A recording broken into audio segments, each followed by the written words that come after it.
What's going on, everybody? It's your buddy, it's your pal, Spaz Phoenix, the YWC Reality Chicken. You don't see my pretty sexy face, you know I'm not alone. Speaking of pretty sexy faces, say hello, Kristen. Hi, everyone. We don't have Guapo. We lost Guapo. We've lost him. We can't find him anywhere. I have tried messaging him. He's probably, hanging out with the fiance. And fair enough. Out of the three of us, he's the one that has a fiance. I have a boyfriend now. Okay. So spring that on me while we're on the show. Awesome. I did. I decided that that's how I was going to do this. Fuck off. Side note, I did not tell him beforehand. It's totally legit.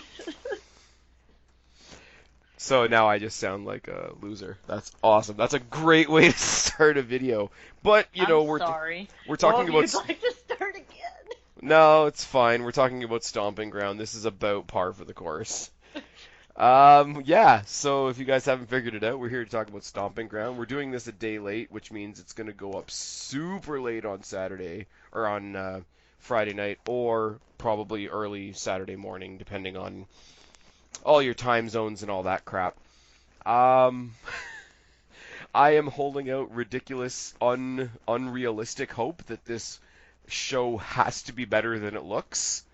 So I use Why wouldn't it be good? It's an entire pay-per-view of matches that we've already seen. It's Saudi Arabia 2 plus some women's matches. Actually, it's Saudi Arabia, Money in the Bank, with some WrestleMania. sprinklings of WrestleMania. Like, literally, other than Bayley versus Alexa Bliss, which is technically a repeat, but from a while ago, so I let it slide. All of these are from the last three pay-per-views.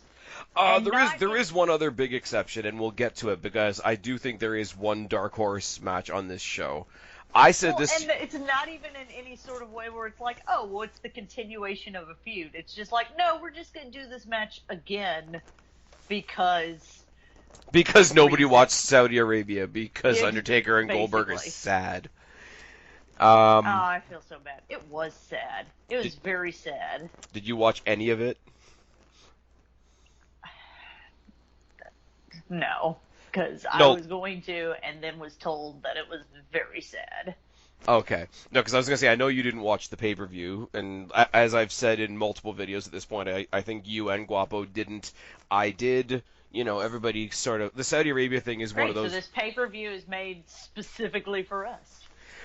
No, I'm just saying, like, the Saudi Arabia thing is one of those very much like, okay, if you watched it, you watched it. If you didn't, you didn't. And there's nothing really else to say. Now, this pay-per-view, I said this to you before we started, there is some stuff on here that I'm looking forward to, but it's not in the context of anything that WWE did or can take credit for. It's mostly, hey, I like that person, and they're getting some showtime.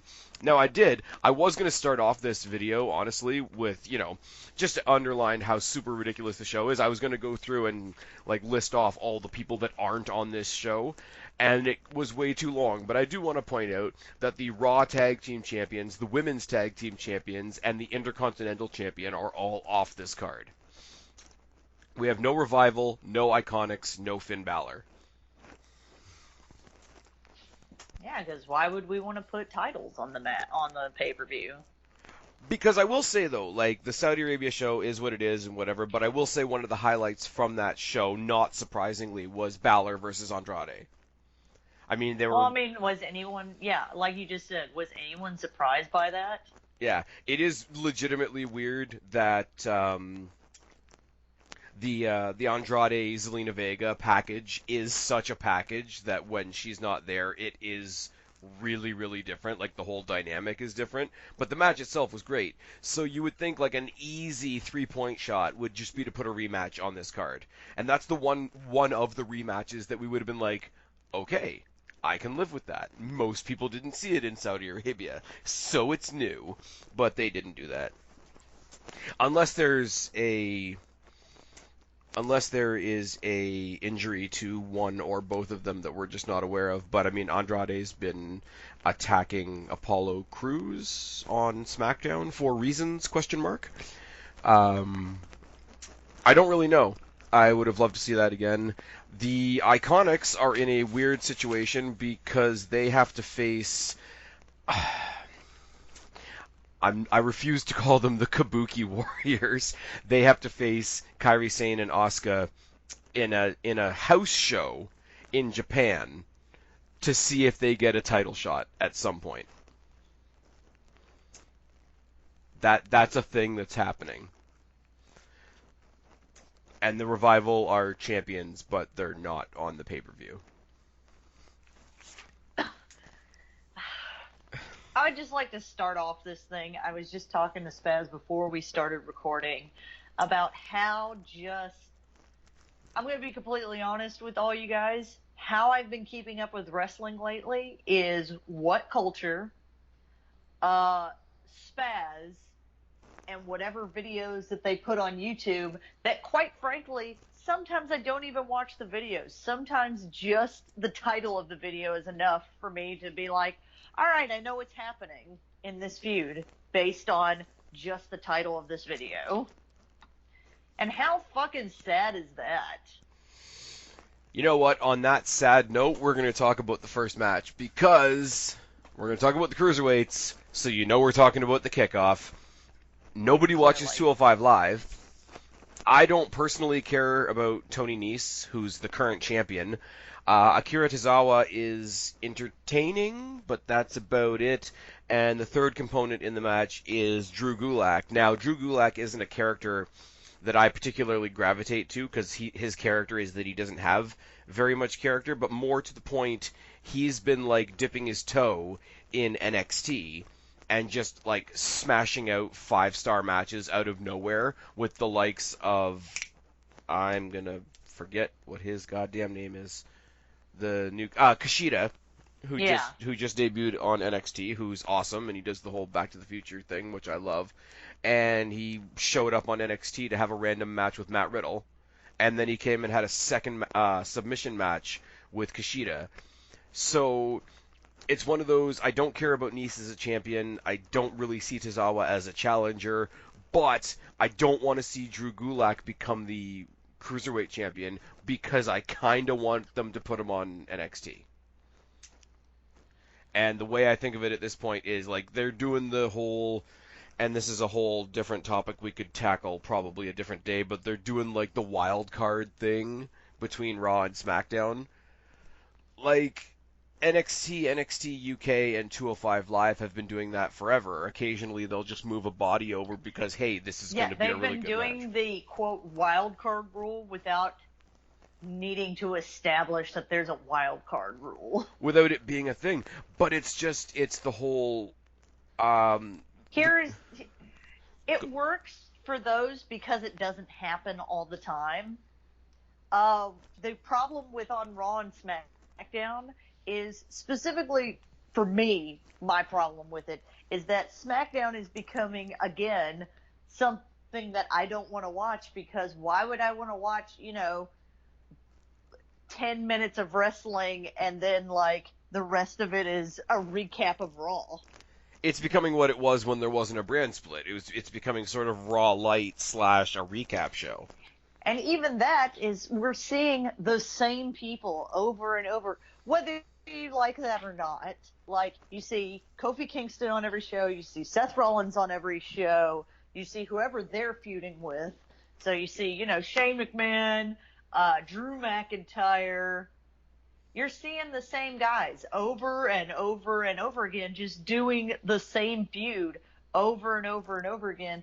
And WWE has way too big a roster to basically not be using half of it. Although, there is talk of the only reason they're doing that is so, other companies can't have them. Yeah, I don't know. The problem that I have with it, I mean, let's be real. Like, NXT 205 Live and NXT UK are the Triple H babies. So the fans, and this is where I will put it a bit on the fans will let them do whatever they want because they've earned that trust. Raw and SmackDown haven't earned that trust, so when they introduce the wild card thing, fans are going to scrutinize it, and as their right to be, I guess. But not only, okay, you knew when they came up with the wild card rule, there was going to be a whole lot more Roman Reigns. Like that's just a thing. There's a whole lot more Roman Reigns. There's a whole lot more Shane McMahon. But And it's not even that there's a whole lot. My specific problem is not that there's a specifically that there's a whole lot more of this person, because everybody's not gonna like somebody. You're not a huge fan of Kofi Kingston. I mean, that's I not could give true. or I just don't take want him some. to be champion. I like I Kofi just Kingston. I just, it's the same people. Even Yeah. someone like me who I love Kofi Kingston, I love Seth Rollins. I'm gonna get sick of them if Yeah. that's all the fuck I'm seeing. And the other thing is too, you take somebody that we like, I wanted to get the Roman thing out of the way first because more Roman is always going to get a groan from the crowd in general. Who like of the big people that came up from NXT and are just like drastically like misused, and yes, that could go for pretty much everybody. But you take a look at somebody like Drew McIntyre. Like when he was sort of a dork the first time he was in WWE, and then he went to to TNA and a bunch of other places and sort of rebuilt his credibility a little bit. Came back in NXT, smashed it. And here's this guy that we like, who's made it back to the main roster, and this is a guy that we do in fact like, that the crowd has decided they do in fact like. And you're making us sick of him because he's being overexposed, and we see him because we know he's not being used properly. We're seeing twice as much of, oh, why are you killing this guy we like? So you're compounding the issue. Whereas you get something like NXT doesn't even have a wild card rule. 205 and NXT UK don't even have a wild card rule, but because they've earned that sort of cred with the audience, we just sort of shrug and we're like, oh, Gulak's on NXT tonight and he's going to have a match with Riddle for virtually no reason. I bet that's going to kick ass. Kushida, brand new. I mean, people are familiar with him. I'm not. It is what it is. Well, But and see, that is the thing that makes you want to watch the other show. Like if you see a guy that's not on NXT, he's usually on 205 Live. You see him and you like his match, and you're like, holy shit, I need to watch this guy more. Then you're more likely to go to 205 Live. see, that's not happening though. Yes, it's not, but that's what's supposed to be happening. Like, as much as I will give 205 Live credit because like they have amazing wrestlers on there, Because WWE isn't putting anything into it. yeah. Well, They give thing is, less of a shit than we do. the thing that makes it interesting though is like they're not putting anything into 205 Live. 205 Live doesn't have like their own pay-per-views or anything like that. I don't think they ever will. I think our mutual friend OKFabe went to like one of the only 205 Live specific house shows that they tried to do, and then they just died really quickly. But like WWE doesn't put much into NXT either, in the sense of like general like making people aware of it. It's just NXT has gone and become a juggernaut, and it's like, okay, whoever else wants to come play can come play. Tyler Breeze returned to NXT. Not to get into too much spoiler territory, but Apollo Crews, Killian Dane, and Fandango are all going back to NXT. They're going to be instantly on fire. The crowd for Tyler Breeze right now on NXT is on fucking fire. And it's not that they've even done anything different. It's like, A, welcome home. B, we saw how they treated you over there, so welcome home. But, yeah, it's really, really weird. I want Gulak to lose because I want him to be somewhere better than 205 Live. And you know what? Just bring the 205 Live guys over to NXT. Make NXT an hour and a half instead of an hour. Like, it's a WWE Network show that's trying to exist in the Raw and SmackDown world, and it's getting all the bad bits of both. And I really don't. Change the belt, bring the Cruiserweight title over into NXT, have that sort of amalgamated NXT UK world.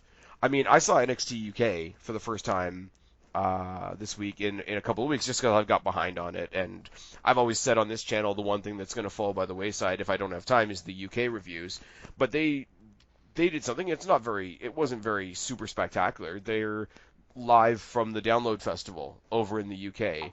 and that was a little bit different because they were wrestling in a tent and there was concerts going on all around them, and it was just different enough. And the main event was a battle royal. Nothing too exciting, but it was for the women's title, number one contendership for the women's title, and they just went out there and did it. No pomp, no circumstance, no, oh my god, look how fucking amazing we are. Just, here's all our women. And by the way, we have a pretty bomb-ass women's division. Meanwhile, both of the shows that the machine is completely behind, I'm like, meh. Here's the red brand and the blue brand, full of wrestlers that we love, and we're all like, meh. Anyways, that is just the first match. So I guess Nice retains or Tozawa gets it. Tozawa's had it though, so like Tozawa won it from Neville like back in the day and had a run with it, and they didn't do anything with him. So Tony Nese is big and muscly. I guess Vince will leave the belt on him for a while. Bring Gulak over to NXT. And that's all I got, because I want to see him take on Kushida again. I want to see him I want to see him go after somebody like, I don't know. Because he's so serious, I wanted to see him take on somebody like Velveteen Dream and see what happens. Mm-hmm.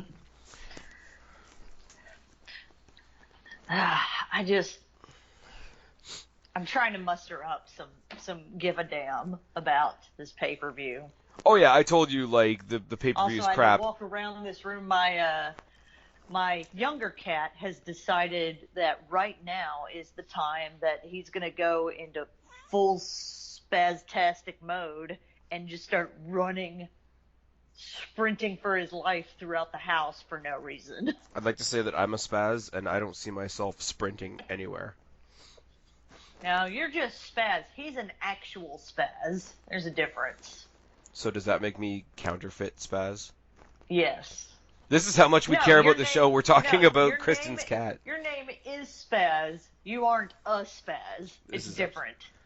You know who is kind of a spaz? Who? Xavier Woods. I was about to say, are you gonna make it? Are you gonna make it come back? I don't know. I got nothing. We got Woods and Big E versus Owens and Zayn for reasons. Tell you what I do like about this first is we're getting rid of one problem that I have with the New Day. Love the New Day. New Day are entertaining as hell. I don't hate Kofi Kingston as much as people seem to think I do. I don't like that they're supposed to be the ultimate baby faces and they always have the numbers advantage over the heels. I know that's like a super old school thing, but like go back to WrestleMania. Daniel Bryan had one person backing him up. Kofi Kingston had two. You gotta believe, because Kofi Kingston has his title match tonight, that the other two are just going to be out there as a duo, as a tag team.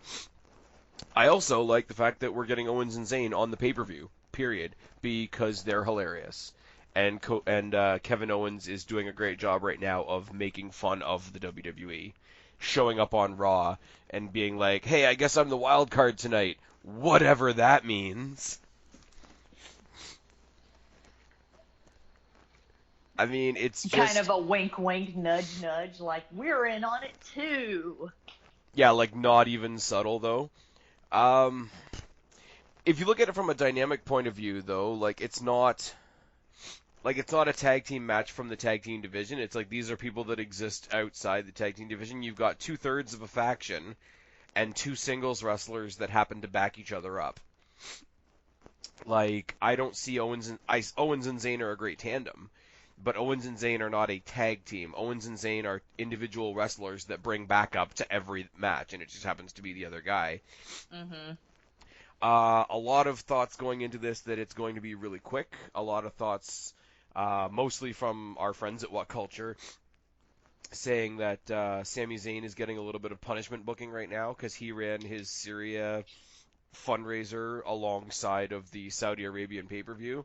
So apparently officials in the back are taking that as a big middle finger. I don't doubt... Oh my god, he helped people. Yeah. How dare he raise money for people?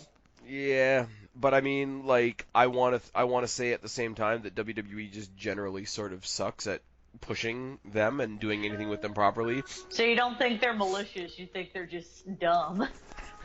No, I think whether they're malicious or dumb, I think this would be the same result. I mean, the New Day prints T-shirts, the New Day sells merch, the New Day are associated with Kofi Kingston, who we have to keep as our WWE champion, or we're racist. Like, there's no way they weren't winning this match.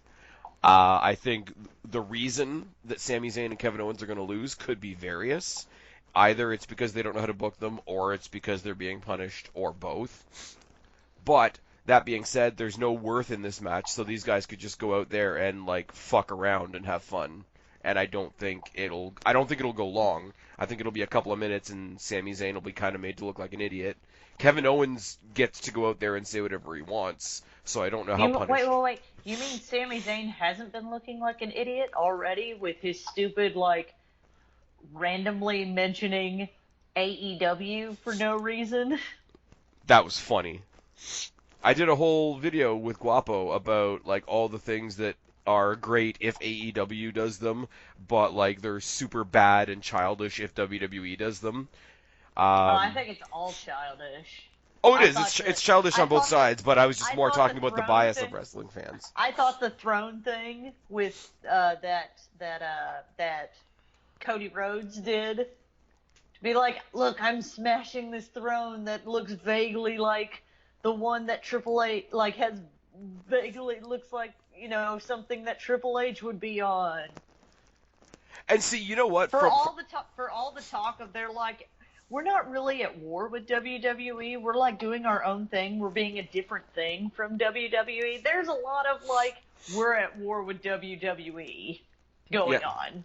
And to say that you're not, you're stupid. If you're going to go to war with WWE, just fucking do it. You have a big following of people that are already behind you, but don't pull this bullshit of, well, we're just trying to be different, but we're also going to like put in this bullshit iconography because we know it'll make the nerds jizz their pants.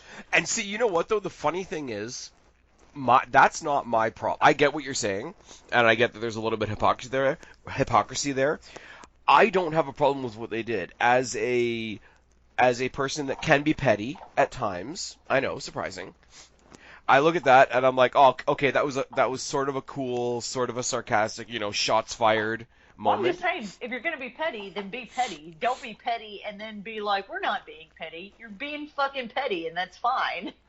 But no, like what kills me though is I'm sorry, it goes back to the fans. It goes back to like Young Bucks Sasha Banks syndrome. Whereas if they do it, it's amazing. If WWE does it, oh look how desperate they are with that shot. I'm like, okay, whatever, it is what it is. Well, I would also say to WWE, if you're going to, like, then make a shot, like, make it be a good shot. Don't make it be stupid. But see, like this is the thing. This is why I kind of liked it with Sami Zayn just dropping them at whatever. Because all through, and I know you didn't watch it, but all through the Double or Nothing show, there were these little like hints and nudges and sort of tiptoes around taking shots at WWE. WWE goes out the next night on Raw and just calls them out by name. And I thought, like, it was a little bit of a baller move. I'm not gonna lie. Like the Monday Night Raw, everybody was saying the Monday Night Raw after Double or Nothing, oh, they're gonna have to do something super spectacular to compete with this. Vince gave us like the shittiest Raw ever. It's like, okay, I can compete with you guys with this. Fuck off. Because nothing, WWE, even if they had done the most spectacular Raw we've ever seen, would not have gotten the credit for it because they would have twisted it up as, oh, look what AEW made them do. And Vince knows that. I'm not saying Vince is a good guy. I'm not saying I agree with what Vince has done recently. But Vince knows that anything they did the very next night on Raw would be like, oh, we're going to give AEW credit for that. AEW pushed them to do that. So why Vince is a lot of things. Being a crazy old man is one of them, but he's been in the business a long time, and you don't just stay on the business just because you exist. Yep. People have come for Vince. Yeah, you don't stay on TV just because you're WWE and you've always been on TV. Like, that's not how it works. And this isn't you or me defending Vince. This isn't you or me like waving the Vince crazy flag. old This man. is just the reality. And I've had a lot of these discussions with Guapo. Guapo kind of hosts the AEW content on this channel because he's more knowledgeable than I am. I just sort of stick in my smart ass comments. But if you deny the things that we're saying, like Ted Turner, Time Warner, WCW, all like got together to try and take down Vince. They got close and then they got squashed. ECW came and went. TNA has sort of come and gone and tried to come back again and gone and whatever. ROH stays where it belongs in the little corner on like midnight on Fox where nobody gives a shit. New Japan stays in Japan for the most part. Like these are things that people love. These are things that have cult followings that everybody has said this is going to be the thing that's going to take out Vince in the WWE. It's like, no, it's not. I also don't think that AEW. I think WWE will take out WWE way before. Oh yeah. Well, this is what I'm saying though. WWE is gonna fuck themselves way before AEW is gonna do anything to WWE. Well, this is what I'm saying too. Like, you're not going to have the end of the Monday Night Wars moment. Vince walked in, and I don't know all the intricacies. I won't pretend that I do. Vince walked in and bought the only competition he had. There's no way. I don't care if Vince is on his fucking deathbed. Tony Khan is not walking into Titan Towers and buying WWE. Yeah, it's just not going to happen. And that's not a dig at Tony Khan. I don't know fuck all about Tony Khan. After WWE, after Vince goes away. Okay. Although a lot of people will speculate that WWE will get better. If you've ever seen the pictures from I was about to say What Culture Towers, from Titan Towers, from the original WWE, or I don't know if it's the original, but it's like the main iconic WWE contract boardroom. Vince has a T-Rex skull in the boardroom. I have not seen those. He has a T-Rex skull embedded in the wall of the boardroom of WWE Titan Towers. That's, okay, not to say that that's anything logical. That's fucking mental. But that gives you an idea of the mentality of WWE. Vince will hire assassins before somebody takes out WWE. And that's not even a good or a bad thing. That's just a thing that is. Vince will burn down WWE before he lets somebody else destroy it. If it ever got to that point. That's true too, but like WWE will eat itself. I was just about to make a horrible comparison. You were gonna compare it to Seth Rollins, weren't you? Nope. Oh, no, it was gonna be a way worse thing. Do I want to know? I mean, as long as we acknowledge that it's a horrible analogy. And it's not coming from me this time. The horrible analogy that I'm about to make is Vince is Hitler in the bunker. He's not letting the U.S. or the Soviets get him. He's going to take the cyanide pill and take it down and take himself down before anybody else does.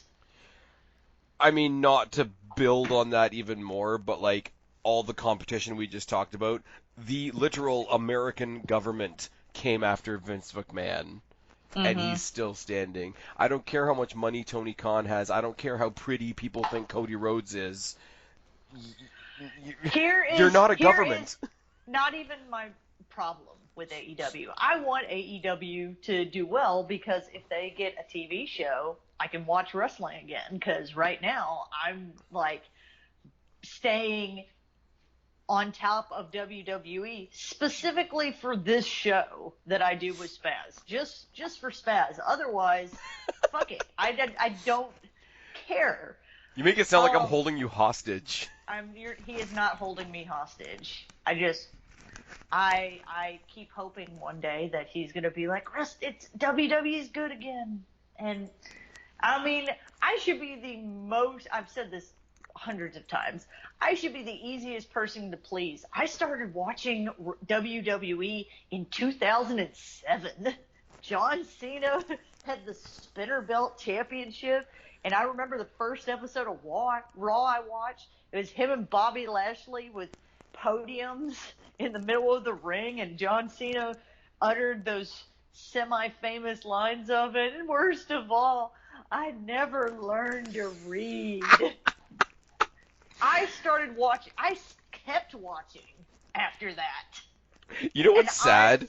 In the history of wrestling, we have gotten awesome things. Yes. we got Becky Lynch at WrestleMania this year. That was awesome. We got Kofi Kingston at WrestleMania this year. Some people think that was awesome. The Daniel Bryan moment is one I'm willing to throw out into the ether there. Really, really, really long journey for me to see Jeff Hardy finally become WWE champion. There's a lot of good shit.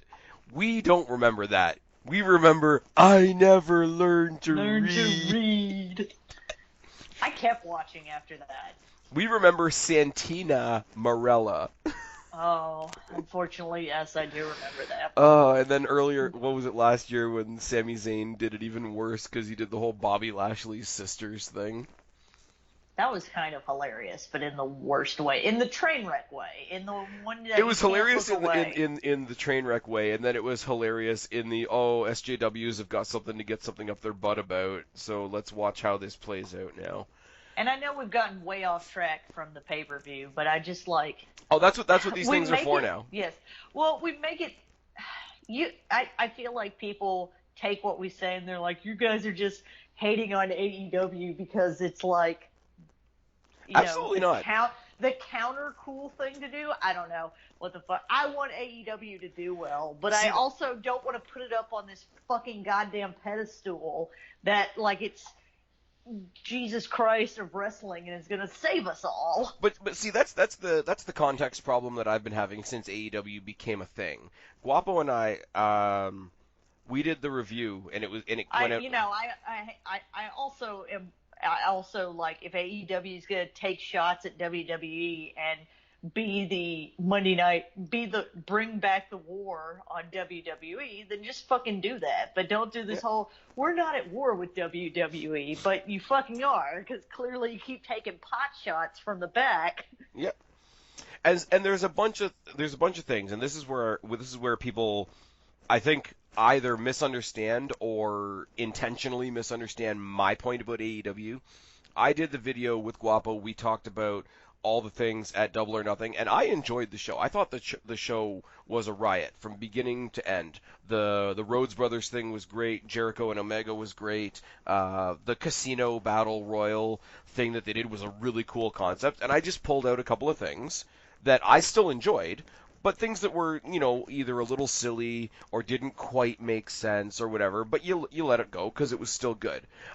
I went at it from a perspective of, here's what AEW got away with that WWE would never get away with. And people thought I was shitting on the pay-per-view. I'm like, this thing that was super silly that happened on the show would not have been received as positively in WWE. I'm not saying that the thing was bad.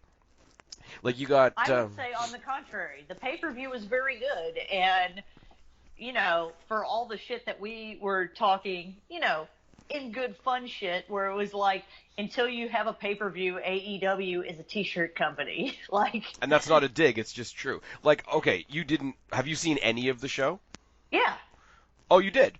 Yeah, I did. You saw the women's match then. Yes. Where Brandy Rhodes brought out Awesome Kong as a surprise.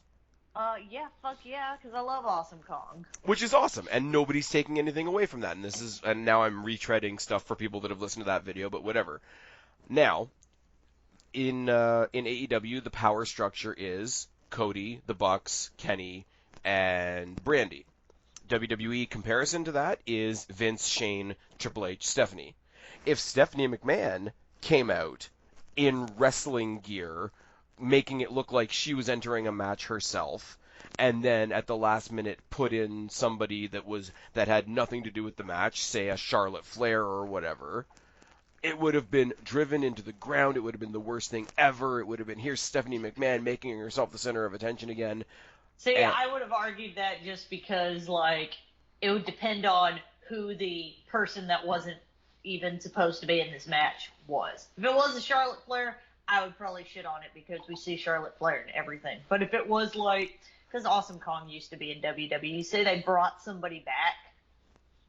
Yeah, but there would still be people that would be like, this isn't what's advertised. This is WWE changing things on the fly. What the hell? Why is Stephanie taking so much attention on herself if she's not even going to be in the match? Like, there's people that would come up with that stuff, like ripping it even more than you and I would. But because it happened in AEW and we love them right now, then it's okay. Now, that's not me saying that I thought it was bad. I don't think that them adding Awesome Kong was a surprise. It changed the dynamic of the match for sure. I've never actually seen Brandy Rhodes wrestle, so I wouldn't have even minded if it had been her. It's just those two sides of the coin. Anyways, we've driven that point into the ground, I do I'm believe. sure we'll bring it up again at some point. Probably. Let's talk about title match. Because AEW doesn't have any champions yet, so WWE does. Daniel Bryan and Eric Rowan taking on Heavy Machinery. Thoughts on this on the surface? I mean, they took Daniel Bryan out of the title picture because of the whole he won't go to Saudi Arabia thing, and that's fine. But he's still a very marketable face, so we have to do something with him. We'll just shove him in the tag team division again. Nice. That worked last time. Team Hell No was abominable. I'm just putting that out there. I thought it was hilarious. I liked Team Hell No. Okay, Deluxe man, calm down. See, Anyway, it's not even a good jab if I don't understand the reference. Deluxe man was somebody that was on this channel like years before me and literally stopped and like refused to do videos with me because I did a video on how stupid Daniel Bryan and Kane was. If I stopped doing videos because of stupid opinions, I would have stopped doing videos with you a while ago. Ooh. I don't even need any skin cream or ice for that burn. It was very mild. No, it was a very mild burn. But you did hit on a good point, and this is more what I wanted to talk about when we get to this sort of match. Is it jarring to you? And I mean, we all know why. The Saudi thing, plus, like, okay, I think WWE are scared to take the title off Kofi right now, if you want my personal opinion. I know people don't agree. That's fine. Is it jarring to you how much Daniel Bryan being in a tag team scenario again doesn't feel right? Well, after just being WWE champion, and he didn't get a rematch because it was around the time where Shane decided no more rematches. Which No on its more face sounds automatic good. rematches. On But it, it's just weird. It's just weird that after their whole program, that like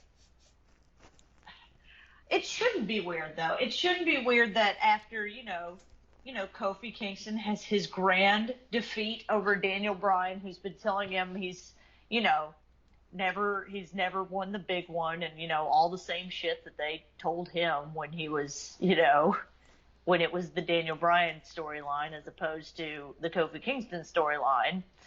Uh, then the hero makes his triumphant win over the villain, and that's the end of the story. But in WWE, the villain gets to at least try again at some point. But I do like the fact that ended. Daniel Bryan was so disgusted by his own loss at WrestleMania that he like disappeared from TV for 5 or 6 weeks. I thought that was a cool touch. Mm-hmm. But again, the whole like it's a retread of Team Hell No, and I wish I cared about Eric Rowan even as much as I care It's a about retread of Team Hell No with none of the things that made it amusing for the people that liked it. Yeah, I do. I gotta be careful though, because I do, in a sense, like Rowan just being like this mindless follower. He's found a new directive to follow now. He used to follow Bray Wyatt and his garbage, and now he's following Daniel Bryan and all the virtue signaling garbage that he does. Um, the fact that he like isn't even trying to be like the scary like cult guy anymore. He's just like coming out in like jeans and like whatever metal. Recyclable Rowan.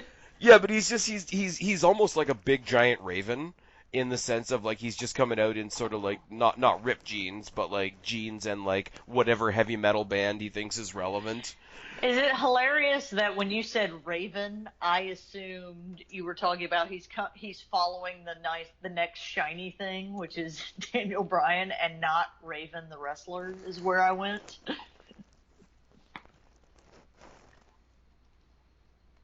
That's Was all it you. that dumb? Was it that dumb that you had to take a pause? That's all you. I'm just gonna let you. You thought so when Rowan, who's like 7 foot something, comes out in heavy metal t-shirts, you thought I was calling him a bird. Well, I thought it was a metaphor, like he's following the next shiny, and the next shiny thing is Daniel Bryan. I thought it was a metaphor. I was giving you credit. No, Fucking you were just keep moving wrong. on. I was giving you credit. You were saying something deep or whatever. Just fucking go. Uh-huh. Anyways, I do kind of think Heavy Machinery win in some sort of fluky way here, only because in the past 3 or 4 weeks, and again, we're going to go back to, oh, WWE are only doing this now because AEW and the Bucks, but they are, like, suddenly out of nowhere deciding to remember that they have actual tag teams, and I'm sorry, as much They as do that every once in a while. They're like, oh shit, we have all these people that like wrestle together. We should probably do something with that. And I'm They sorry, don't do it Daniel for Bryan long. and Eric Rowan, as much as people may or may not like them, and yeah, the act, has some credit to it, they're not a proper tag team. But, Well, no, they're a proper WWE tag team, oh, which means Christ. they've been randomly thrown together. Anyways. And it doesn't always necessarily work. Hey, it worked for the New Age So Outlaws. sometimes you get Miz and Morrison, and then sometimes you don't. Sometimes you get Sometimes you Shinsuke, don't. and sometimes you. Oh, I was trying to think of a fucked up version. Sometimes you get Shinsuke Nakamura and Rusev, where you're like, why the okay, whatever. I don't even know where to go with that. Not that I'm trying to convince people to go back and watch the Saudi show, but one cool thing we did get in that 51-person battle royal was a stare off, or a stare down rather, between Heavy Machinery and the Viking Raiders and AOP. You mean the Viking Experience? No, they're not the Viking The Experience. War Raiders? What are we calling them The now? Viking Raiders Warriors Experience. No, but anyways, you had a stare down between them and AOP and Heavy Machinery, and it's like, okay, first of all, it's cool to see all those guys staring each other down. Second of all, you take a step back and realize it's not NXT, it's a WWE show, and they're giving this platform to 3 relatively new actual tag teams. Then they put the tag team titles on the Revival, even though they're not on this show, so I'm sort of shooting myself in the foot with that. And I think even the Ascension showed up at some point in the past week or so, after being God knows where.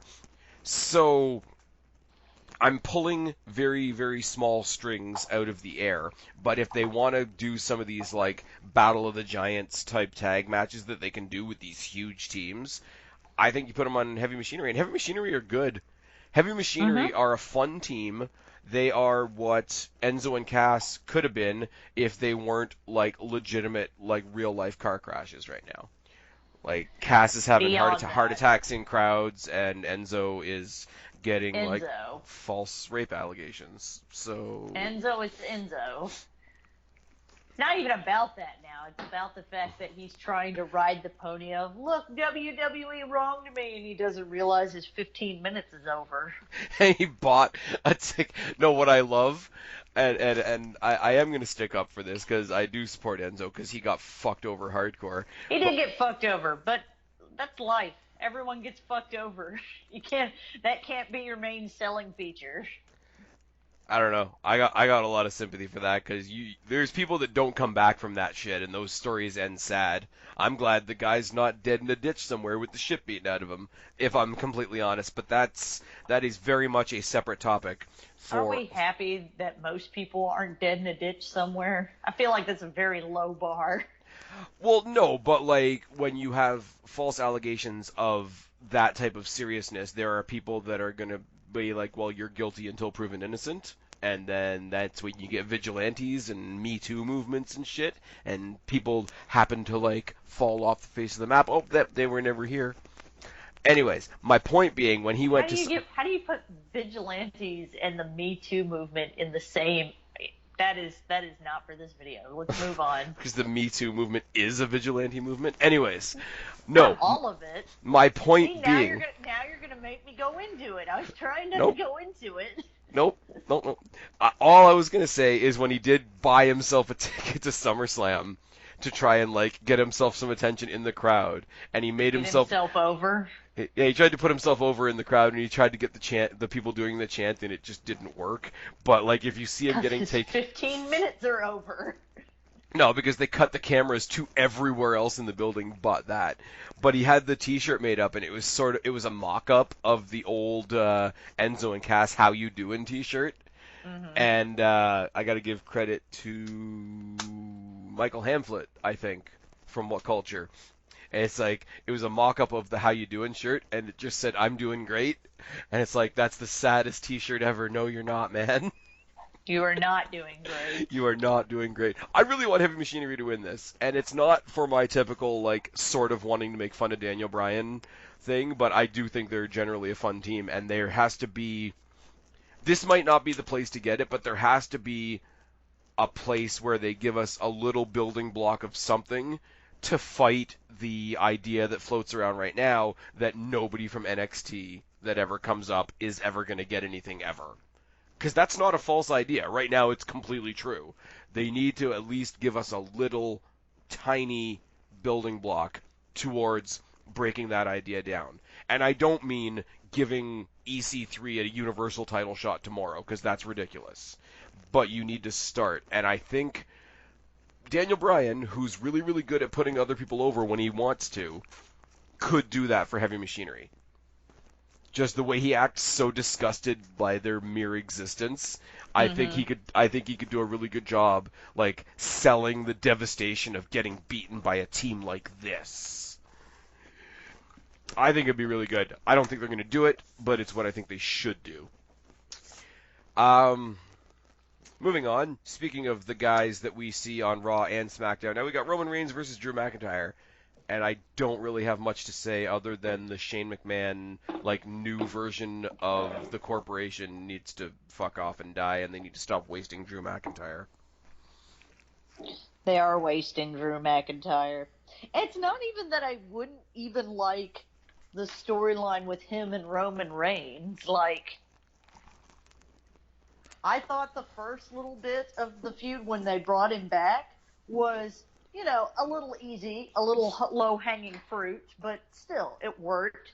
Made people hate Drew McIntyre. It gave Roman Reigns reasons for people to cheer for Roman Reigns because, you know, fuck you, this guy like was fighting cancer and now you're like making light of it kind of thing. It's Yeah. always going to be a storyline that people can, get behind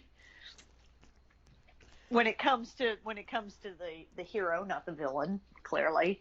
Yeah. Um, and now it's You know what? just They could have kind of very easily used it to. I know I just cut you off. I apologize. oh, that's fine. But if they wanted to, they could have used it to make Roman a villain. Like if you were going to use anything to have Roman come back and be like, fuck all you fake people, you've been hating me for 5 years. Now all of a sudden you're cheering for me and wishing me well because of this real life thing because you want to make yourself look good. Like that could have been a really. They didn't go that way, and I think there's a lot of problems that could have come along with that. But I think if we were ever actually going to get the Roman turn, they could have done that. It would have been really uncomfortable, which is what a heel turn is kind of supposed to do. But I think they could have done that. I'm not upset that they didn't. I am upset that they're trying to make Roman into Stone Cold Steve Austin now because he's just fighting the corporation and fighting the McMahons, and it's really Because they sad. don't have Dean Ambrose to be sad Stone Cold Steve Austin. Well, we have Becky Lynch. Oh. We have Shane McMahon fighting in Saudi Arabia in 105-degree weather and sweating a lot. Who wouldn't be sweating a lot? I don't have to wrestle. I do work outside a lot, and when it's like not even 105, you sweat a lot. Like, No, I'm just saying also, because why the fuck? And I only know of this because of the people that watch it. Why the fuck would you constantly talk about how hot it is? Because, someone like me, it makes them go, then why the fuck are you having them wrestle? you want to know my It's honest fucking theory as to hot why. out. And it has to be hotter underneath the, like, fucking lights and bullshit. Oh yeah, they kept on showing like the difference. Like it's 105 outside, but it's 120 in the arena or some shit. You know why I think they did it? Honestly, Mm-hmm. I think they acknowledged the fact that in that much high temperatures, somebody was going to fuck up something. It happened at the end with Goldberg and Lesnar, or sorry, with Goldberg and Taker, and it was terrible. Tager. And it was terrible. But I think it was so that like if anybody fucked up anything in any match, we would automatically have it in our heads that they're fighting in these conditions and that it's understandable. I don't think that makes any sense, but I think that's why they did it.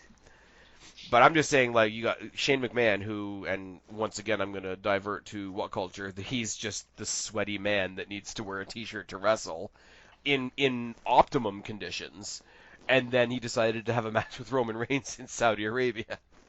Shane McMahon, I feel like, is the perfect example of what we were talking about earlier of seeing the same shit to the point, something we like, to the point that we fucking hate it. Remember when Shane McMahon came back?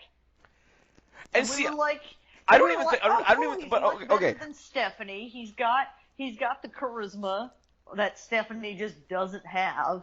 And even when he's a heel, we're like, we kind of like him. And now he's to the point where he's like oversaturated the market to the point where we're like, fucking get him off the TV. But you know what it is, though? It's not even like when he came back. Because as recently as WrestleMania, I was still liking Shane McMahon. Not saying that he's a great wrestler, but he plays his part, and he plays his part well. He went and he did the match with Miz at WrestleMania. You knew it was going to be ridiculous. You knew, okay, Miz is going to go in there and try to make him look half decent. He's going to try and do that terrible triangle choke that he does. I'm not even an MMA person, and I laugh at it. And then he's going to fall off something big.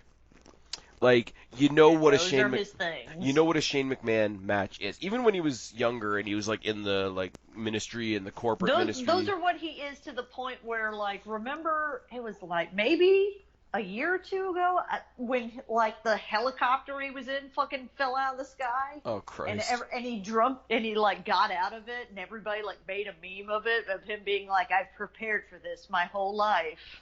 Oh yeah. Jumping out of high shit. Like, it's a fucking, like, that's what he is. It's a fucking, like, to the point where it's a meme at this point. It's like, okay, and yes, people in the audience, you're going to hate me for this comparison, but there is a similarity to Mick Foley in this, not in quality. Please understand, I'm not saying not in the level of quality. Not in the level of quality, but in the sense of it's not a match, it's a spectacle. You didn't go anything that Mick Foley did in like the last 5 years of his active career. You never went into a Mick Foley match expecting, Punk Bryan. Yeah. You went in there expecting sort of a stunt show. Yes. Shane does that. And Shane, for the most part, has kept himself on the middle part of the card. Like I was going to say, when he was younger, he was feuding with X-Pac, and they were feuding for the fucking European title, of all things. What happens is when you take something that's a little niche part of the show and try to make it a main event thing. And I'm sorry, with Roman, that's what you're doing. Well, I mean, WWE spent years being like, Roman is the guy. So, since Shane won in Saudi Arabia, does that mean Shane is the guy? Yes, he is the big dog. He is the guy or the man, whatever we're fucking calling it now. He's the best in the world. He's not even in this match. This is Roman versus Drew, and the Drew thing kind of makes me sad.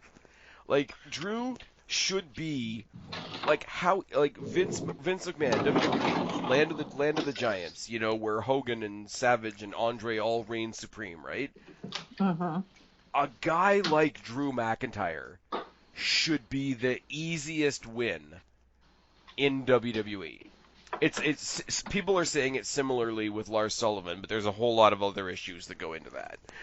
Like, how is, like, think about Vince McMahon's mentality and what Vince McMahon likes in a wrestler and what WWE that follows Vince likes in a wrestler. How is Drew McIntyre not a multi-time world champion?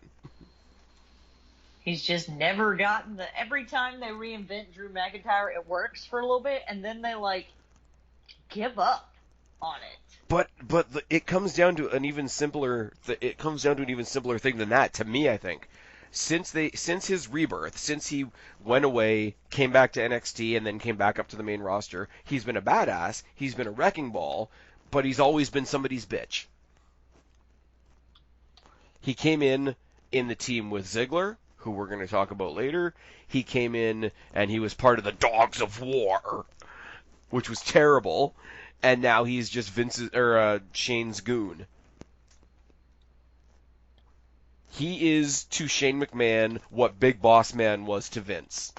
And that's really sad, considering what he could be. Let's just move on.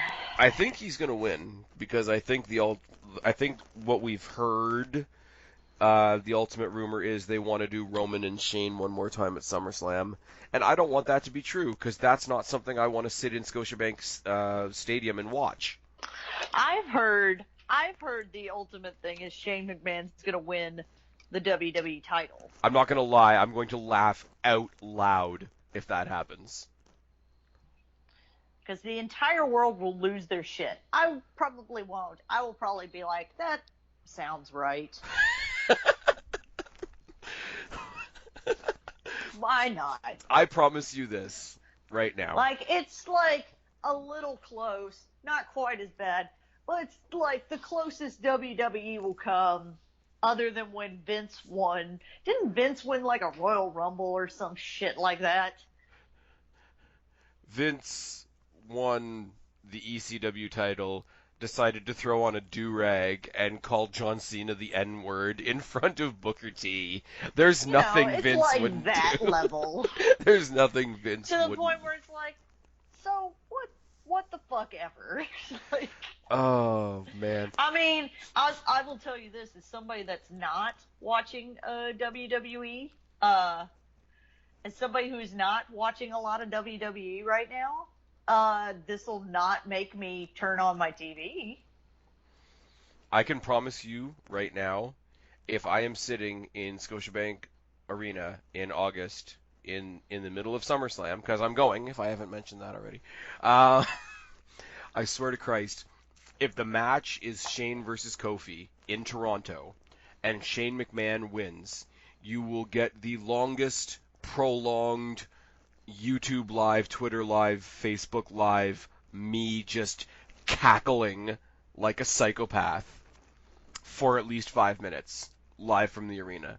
And that's what's going to happen, because the fire will come after that.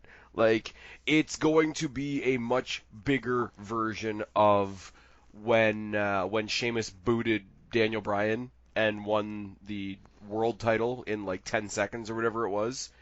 And I was like, I don't even like Daniel Bryan, but I know this is dumb, but I can't wait to get on Twitter.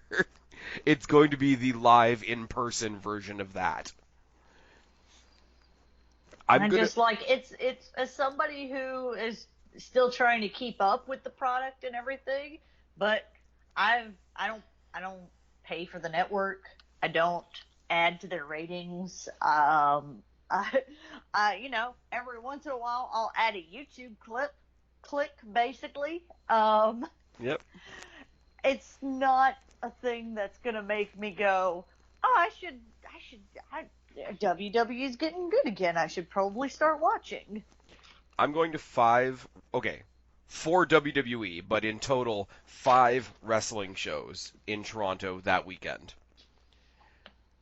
Is it wrong that if Shane McMahon beats Kofi Kingston clean for the WWE Championship, that might be the highlight of my weekend? You're a sad person. I don't know. Sad is not the word I want to use. Mean? Well, I mean, if Kofi can hold it, anybody can. Moving on. Speaking of a title that everybody can hold, let's divert for a second and talk. I don't think I've asked you this yet, offline or online. What do you think of the 24/7 title? I like the 24/7 title. I think it is exactly what it's supposed to be. It's silly. It gives these guys that aren't really doing anything something to do, even if it's like just a YouTube video or I do believe that the What Culture guys did say it best in the fact that it's like a way for like WWE to be like, here, we're going to put you in this, but you guys do whatever you want, just get yourself over kind of thing. And so they like get to do what they want and all of this silly stuff. That is Like, the rumor. Like anybody that has like a funny idea, just like videotape it, and we may or may not make it canon. exactly. Like, Like, I hate to go back to the Saudi show again, but like, where he Jinder, pins Jinder Mahal on the Pins Jinder plane Mahal in his while he's sleep. asleep. Have you seen what Uh, happened today? the most recent one is, doesn't he pin him during his wedding or right after his wedding? Yep, he pinned Drake Maverick. The Drake That's Maverick right. thing, the Drake Maverick thing was probably the most, if we're already quoting What Culture, it's the most banter thing they've done yet, because he was Yes. exiting the arena and he's trying to get Carmella's attention, except it's clearly Drake Maverick in drag Yes. who just happens to have a referee out in the parking lot, and he knocks him out and he pins him. But it's not even just a pin. Like, he tries to actually make it a little bit wrestling, because he puts his feet up on the side of his car, Yeah. like you would put your feet up on Yes, the on second the rope. ropes. And I'm just like, that's great. And then he steals the referee's He steals R-Truth's car. R-Truth had a car coming. No, And it he wasn't. It was stole the referee. that It was car. the referee's car, because remember he asked the referee if the referee was an Uber driver, Oh, and okay. he's like, Yeah, that's right. you're stealing my car. And he's like, bill me. I'm getting married. And then freaking R-Truth, because R-Truth is just a national treasure, just said, I didn't know Carmella was getting married. It's just like silly, but like in a good way. Like, it's one of those things where like some people will shit on it. Me several years ago would have shit all over it just because it's like dumb. In the same way that like DX going underneath the ring to Little People's Court is dumb, but it's like now I can appreciate that it's like dumb, hilarious. And like all wrestling doesn't need to be serious. I like the 24/7 championship. It's the difference between something coming off dumb that was supposed to be really good and something that comes off dumb by design. Exactly. I will say though, and this is a really, I don't remember who I was talking to when I came up with this thought, or just had this little tangent of a thought, because let's be real, like the 24/7 title there's no wrestling matches for this, so you're not really a wrestler. Well, and it's also not a thing that's like a prestigious thing. Like, I do feel bad for Mick Foley having to be the one that unveiled it, because we're all like, what the fuck? it is an ugly belt, I will say that. It's an ugly belt, and all we saw was the green at first, and it's like, are we really getting a Saudi title? Like, is that happening? But it's an ugly belt, but whatever. And you're not gonna. This isn't a thing where it's like you're 24/7 champion, and now you're gonna get like a serious storyline on like the not even like the main event, like even in a mid card thing. Like, you're not then gonna go feud with Finn Balor as the Demon. Like, Yeah. Although like, it's a although silly thing. I would pay cash money to see Demon Finn Balor versus Drake Maverick. Anyways, I mean, at some point we're gonna have like somebody pin somebody and not realize that it's for the 24/7 championship or whatever, and they're gonna be like, "What the fuck?" You know, just like the people were hardcore saying title like was. inanimate objects are going to become champion, like somebody's going to drop a table on somebody and the table's going to be champion. Yes, even if it's for a minute. Anyways, my And point then in all this, someone has to pin the table. Absolutely, I But want it that level of silly. but there you go, you can't beat a table though. You can pin it. You can put it. You have to lay it flat on the ring. But you can't pin a table though, Why can't you pin a table? because it doesn't have shoulders. Depends. It depends on what you consider its shoulders. That would be up for the rest. Please describe to me what the shoulders of a table look I like. would assume that it's the corners of the table. Which corners? What side? Both sides. It has two sets of shoulders. But you can pin all four corners too. So does it have four sets of shoulders? Yes, you have to pin all four corners to to the ground. You have to hump the table in the middle of the Yes. ring to become champion. Okay, before I get on this, I'm going to get on to an even broader spin-off that you can laugh at me for even more. Drake Maverick was a champion for a little bit of a time. Drake Maverick, in WWE context, isn't a wrestler. He's managed AOP. He's managed 205 Live. I think there's rumors that they're going to be pairing him up with EC3 at some point to play off of what they used to do in TNA. But the bottom line is he's a manager wherever he goes. He hasn't wrestled yet. We know he can wrestle because we saw him do it in TNA. There's one other person in WWE right now that is a manager that we know can wrestle that just hasn't actually had any wrestling matches other than on Worlds Collide, which was awesome. And that's Zelina Vega. You think she should be 24/7 champion at some point? I dig it. No, I don't think she's going to be necessarily 24/7 champion, but and this is where the big stretch comes in. Drake Maverick technically won a belt. I'm translating that into a conversation about Zelina Vega potentially breaking out of her manager role and properly entering the women's division. I think she should be 24/7 champion. And then Andrade pins her again and again and again and again. Actually, no, it would be Alistair. Yeah, you're like that's the wrong couple. Oh my God! Andrade's dating Charlotte Flair. Oh my God! Andrade and Charlotte versus Zelina and Aleister Black in a mixed tag team match for the 24/7 championship? No. I basically the whole reason I took us on this little journey is I want Zelina Vega to wrestle. I saw her. I don't know if you probably didn't watch any of the Worlds Collide stuff, where it was like No. where it was like Raw versus SmackDown versus NXT UK versus 205 Live. It was cool for a little bit. They filmed it all at Access. Each show had a little bit of a different theme. One was like all cruiserweights, one was all women, one was like some battle royals and stuff. It was really really fun. And you had Zelina Vega, who's really really tiny, taking on Piper Niven from NXT UK, who, and I'm gonna say this in a nice way, is not very tiny. Athletic as fuck. I love her. I think she's great. I think she's going to be their next champion, if I'm honest, and deservedly so. But to see Zelina Vega do this whole, like, and she was the bad guy. Like, you don't do the whole David and Goliath thing. Usually Goliath is the heel. Well, she was definitely David, and she was the heel. And the match was, like, so ridiculously good for a throwaway Access match. I want to see her wrestle. I don't necessarily think she has to split up from Andrade to do that, because I think you could definitely have like an Edge and Lita thing where they both become champion around the same time. Like if Andrade does get the rematch against Balor, which we're not getting on Sunday, and he becomes the IC title, and she maybe takes out Bayley or whoever, I think they could have like they're not a couple, but as far as association in kayfabe, they could be like a power couple. I think it'd be really good. And yeah, Drake Maverick winning the 24/7 title made me think of Zelina Vega wrestling. That's what we're talking about. All right. Okay, dark horse match of the night on Sunday has got to be Samoa Joe versus Ricochet. Oh, I mean, clearly. I mean, How is that not going to be a good match? I think Ricochet is literally taking Rey Mysterio's place while he's injured. Which I'm fine with, but it's kind of like, we lost a flippy guy. Let's get another flippy guy. Another flippy guy, yeah. I mean,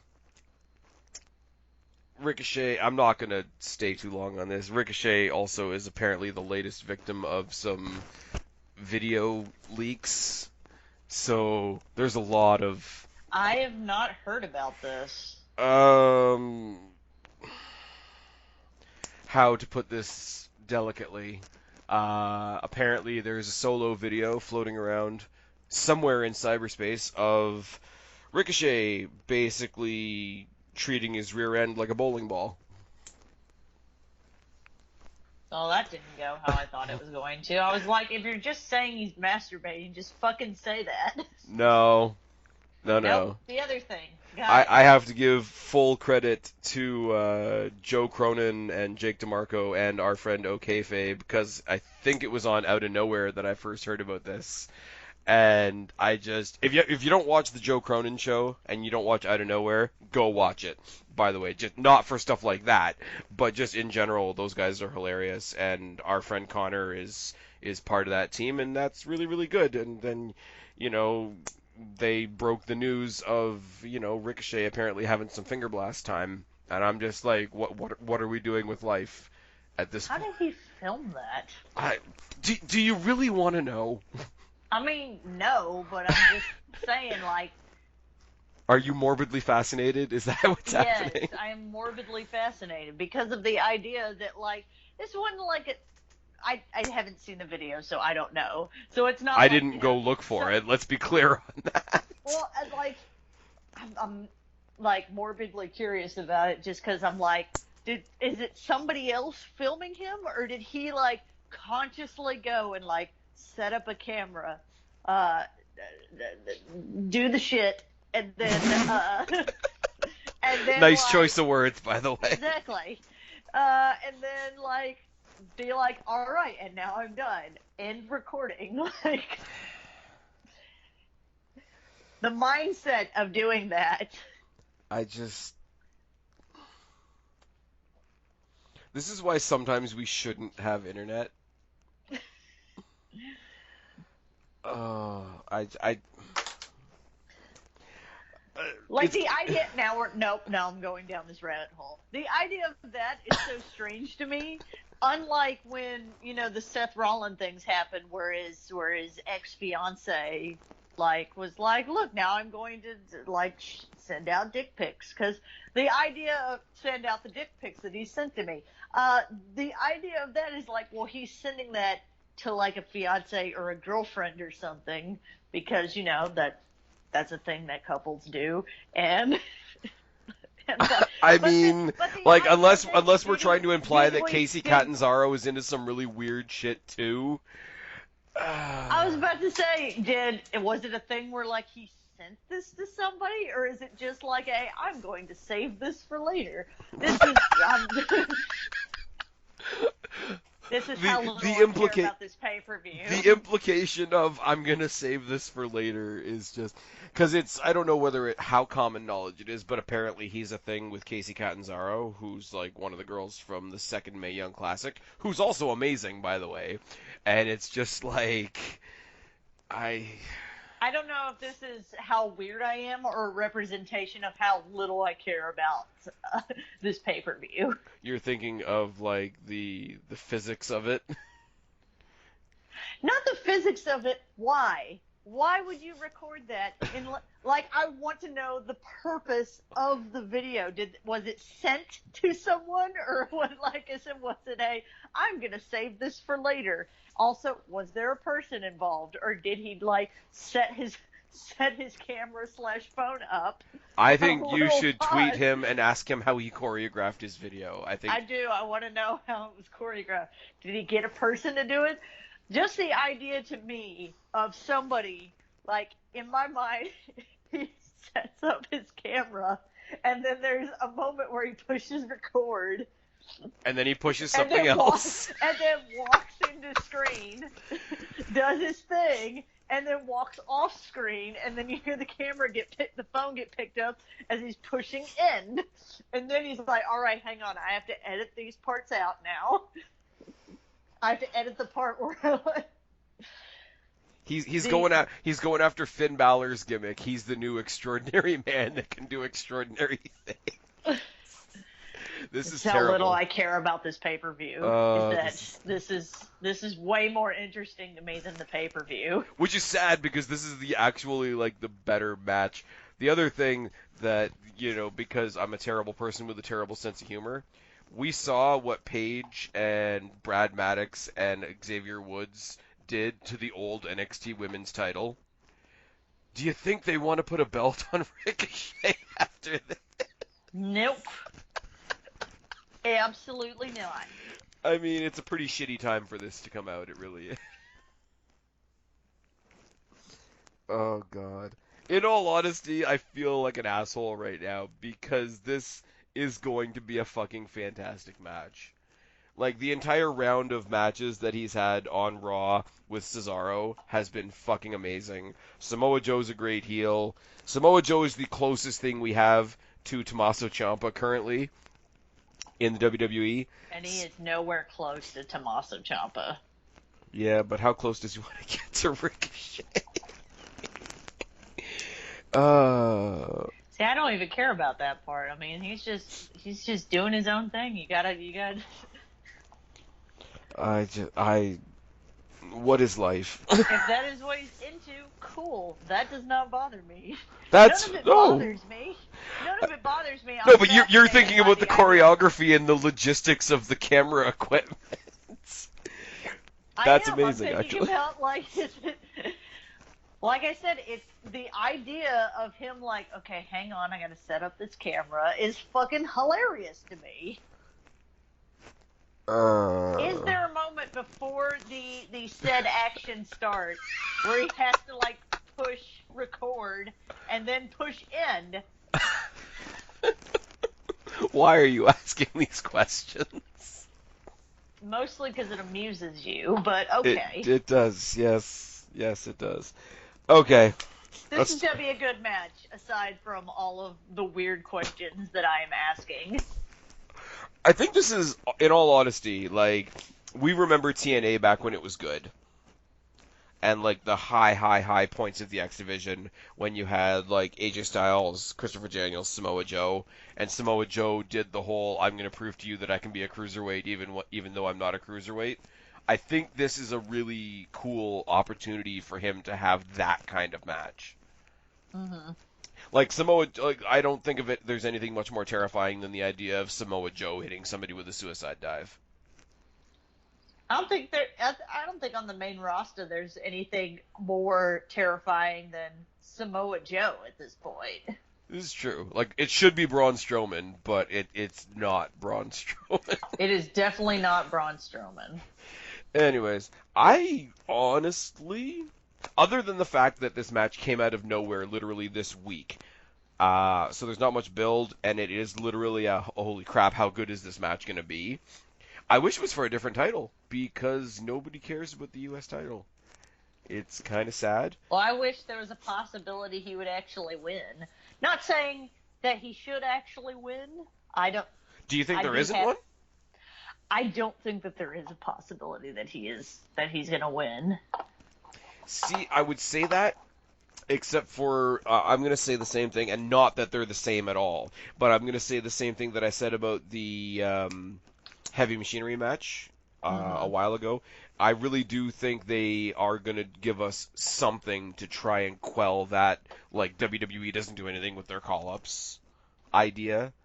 I think Ricochet's a good shout. Ricochet is like, even if you're Vince and don't know who any of these guys are, which apparently Vince doesn't, it's like the easiest one to see of like how everybody's been received since they've come up.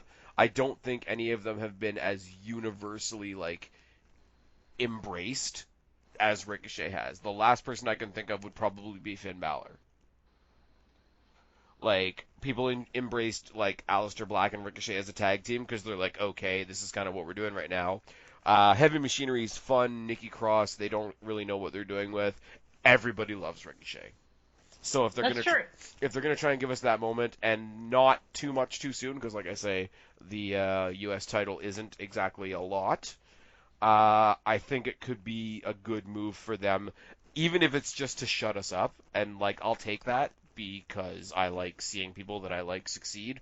Also, as cool as it is to finally see Samoa Joe get his hands on a title, at the same time, Samoa Joe doesn't need a title.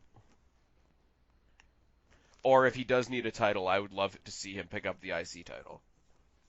I'd like to see him feud with Finn Balor again. Yeah. Just because the last time we saw it was really NXT. Good. Was really good. And also was really good. There you go.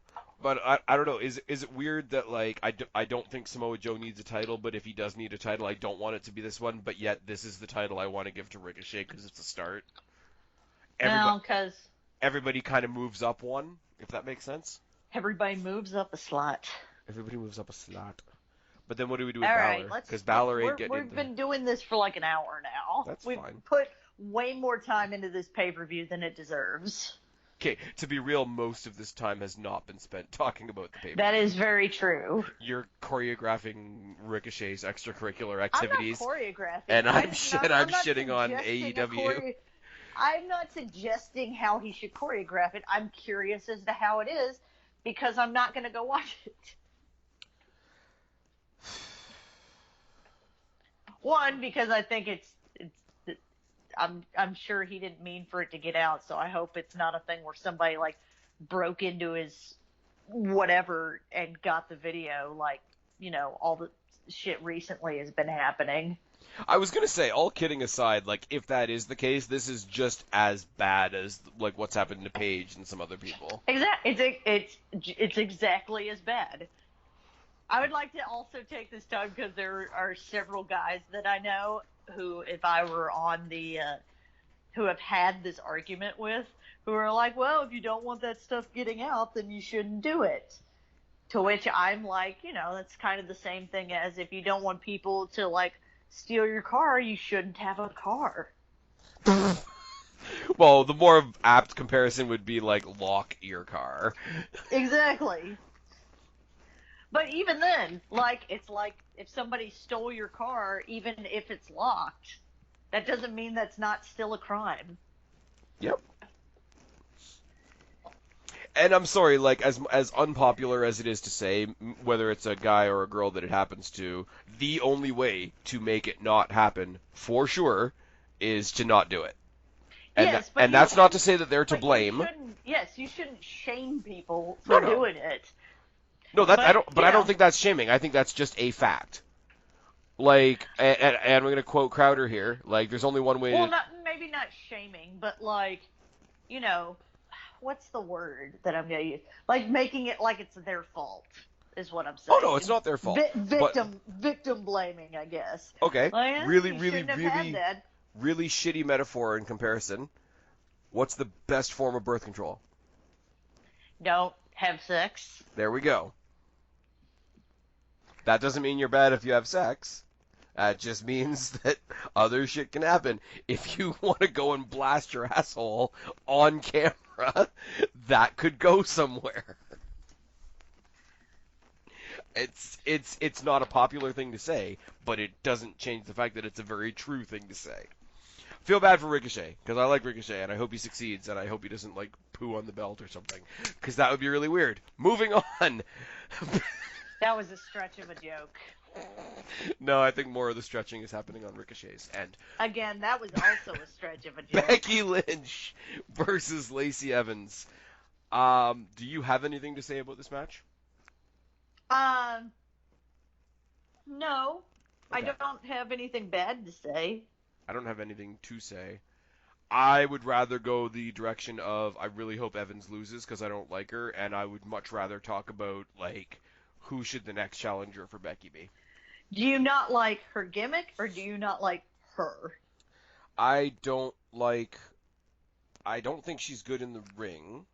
All right, okay. I will rephrase that because I'm not in the business, so I don't get to say what's good and not good. I don't find her entertaining in the ring. Okay. The really really like super affluent accent, even if it's her real voice, sounds like it's really put on, and that's bad. I'm not even going to get into the fact that her finisher is the women's right, because that's just a stretch. I just... It's not that I don't find her entertaining. Well, I mean, I guess I don't find her entertaining, but I also just, I nothing her. Yeah. Like, she's not that interesting to me. Yeah, like, I don't hate her. Like, there's obviously much worse people on the roster. But at the same time, it's like... And she doesn't fit. And I know that that's... we live in a world of gimmicks. And hers is just, this is what it is. But I don't see how this fits into the rest of what we're doing as a division. Well, But it was always going to be a weird transition after that humongously long build-up between Becky Lynch and Ronda Rousey, and then they threw Charlotte in at the last minute to and all of that. It was always the next feud after that for Becky was always going to be like a little lackluster. But see, I'm not even talking about the feud. I know that every feud that or every match that Becky has isn't going to be the huge like 6 month drawn out feud, or you'd only get two feuds a year. My thing isn't even Exactly. that. It's just I really don't get. It's not that I don't get Lacey Evans. I don't get how what Lacey Evans is fits in with anything. I mean, like, I can joke all day, like I said a minute ago, I can joke all day about the fact that her finisher is the women's right, so they've got her up against the man, so that she can cut a bunch of promos about how women are better than men, and it's grinding, but that's kind of the point, so I'll let them slide on that. But it's just, I don't know where her thing, like, she's the whole, like, rich, well-to-do debutante, I touch everything with my white gloves, like, it's weird and it doesn't fit. And there's no better way for me to explain what I mean because I cannot find other words to say whatever this is doesn't fit. I wouldn't care if they had the best feud going. I wouldn't care if they had 6 months of history. I wouldn't care because at the end I have to care about the contender themselves and I just don't. And it's like you said you nothing her. I nothing her too. But I nothing her so much that I don't want her on my TV. That's all I gotta say. Like I would rather Sasha Banks, and I actively don't want Sasha Banks in the WWE. I would rather it be Sasha Sasha Banks. Banks doesn't want Sasha Banks in the WWE. Then fuck off. Is the last thing I've heard. Yeah, just go away with your five head. Got a hairline that rivals mine, and that's saying something. Anyways, we'll take it in a more positive direction then. Okay, forget the brand split because the brand split basically doesn't exist. Becky Lynch, hopefully, still the Raw Women's Champion after Stomping Ground. Mm-hmm. I'm really terrified that they're gonna do the Lacey Evans thing, and I just don't want to think about it. Who do you have her up against next, or who would you like to see her programmed with next? Well, I mean, I thought that she would have had a good feud with Alexa Bliss, but we've already got Bliss feuding with Bayley on SmackDown. Even though At she's this from point, Raw. yeah, because the brand split doesn't matter. No, it really doesn't. And R.I.P. the brand split. I seriously, I can't. For Becky, if she's still champion, Yeah, not necessarily who do you want to come and take it off of her, but just who do you think the next challenger would be, or who would it be if the choice was left up to you? it would probably be it. It would probably need to be a new. They probably need to have a newcomer come back, or maybe she could have a feud with. Oh my God, she used to be Insanity. Her name just left. Nikki Cross. Okay, there we go. So you are going to say the same person as me. I don't care what the story is. I don't care how we get there. I just want to see them have a fight. I do. If she wasn't injured, I would say Ruby Riott, because Ruby Riott hasn't really had a go for a title. Like she was a filler one-off match for Charlotte like 2 years ago before that year's WrestleMania, and she's really fucking good. Like she's one of the people that when they were in NXT and people were like, "Yeah, go check out her stuff before NXT." I actually did. And it's funny because she's all like dark and punky and whatever, but she used to be a tag team with Dakota Kai, Mm-hmm. and they were like all bright colors and perky, which kind of makes me smile. I mean, Ruby Riott we hope is coming back, and I would love to see that. But like her or Nikki Cross, or I've heard, but like this is closer to after SummerSlam and when Fox is taking over SmackDown, whatever. I've heard they're bringing up Shayna Baszler and Shayna Baszler would be an entirely different type of opponent for Becky. Because I Mhm. think I think Shayna Baszler's even different from Ronda Rousey. I wouldn't just say like, well, she just did this thing with Rousey, so let's do the Baszler thing now. Baszler is female Samoa Joe in a lot of ways, and Okay, well, let's move on. it's a match I want to see, but Yep, I just cut you off yeah, because you did. I'm trying to finish stuff real quick. Okay, that's fine. Just cut me off. Just I am. host my show for me. I Um, That's the plan. Not gonna lie, even though I like Becky Lynch, the more intriguing match on this particular card is Alexa Bliss versus Bayley. Mhm. I got a lot of things to say about Alexa Bliss versus Bayley, but what do you think about Alexa Bliss versus Bayley? Well, since I haven't seen a whole lot of it, I'm just hoping that the way they're doing it this time is a lot better than the way they're doing it last time. Because, I mean, it's the very classic mean girl versus the nice girl thing, but like not in a super generic way like WWE used to do. Yeah. I will say they did, like Alexa Bliss does the Moment of Bliss talk show Mhm. thing. Most people don't like them. I do, but that's because I like Alexa Bliss. She did this thing. She's got Nikki Cross palling around with her right now, and they're buddies for the minute. And she cut a promo on Bayley, just like not typical bitchy Alexa Bliss, but more like, hey, remember in NXT when I was just trying to get my feet wet and most people didn't think that I belonged there because I had done other things before wrestling and I wasn't lining up for autographs and all this other thing, and everybody was mean to me and everybody was terrible to me, and they said go talk to Bayley, she's nice to everybody, and even you were mean to me. And that, like, it's obviously a lot more elaborate than what I'm saying Mhm. here. But then basically, and like just for a random reference, she's like the only person in the NXT locker room that was ever nice to me at all was Charlotte. I'm like, that's okay, whatever. And like she's just, it was Alexa Bliss isn't always great on the mic, but when she gets vicious and like puts a little bit of truth into the promo, I think is where she shines on the mic, and it worked because Bayley's not that great on the mic, and as soon as Alexa was done her promo, Bayley got booed. Mhm. So I'm like, okay, all right, it's interesting because like Alexa Bliss is almost being like such a good heel that she's almost baby facing herself. Mhm.